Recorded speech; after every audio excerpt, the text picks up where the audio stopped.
घाइते भएको हो मेरो त खुट्टामा पनि झर्छ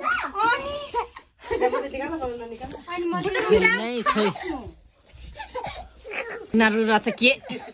मम्मी म त अब यसरी उही मङ्की जस्तै यहाँ झुल्न सक्छु मेरो निधारमा झर्छ भनेको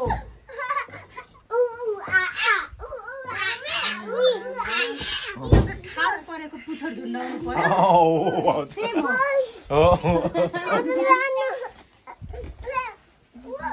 निकै बेर झुन्डिन्छ कोही बेला त्यसरी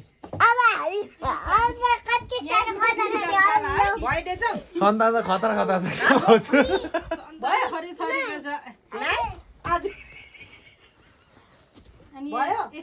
निन्द्रा लाग्छ डेजाङलाई घरमा जानु छोरामा छोरामा रुएर कराएर बस्ने बनाउँथ्यो मङ्की त अलिक सुहाएन होला हौ दिदी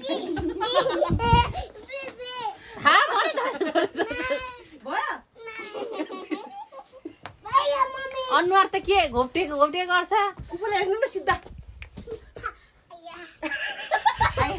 साह्रो भयो त्यसलाई बिस्तारै गर्नु बिस्तारै बिस्तारै पुपु भन न यता है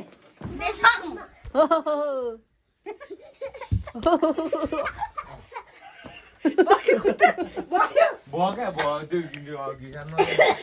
खोइ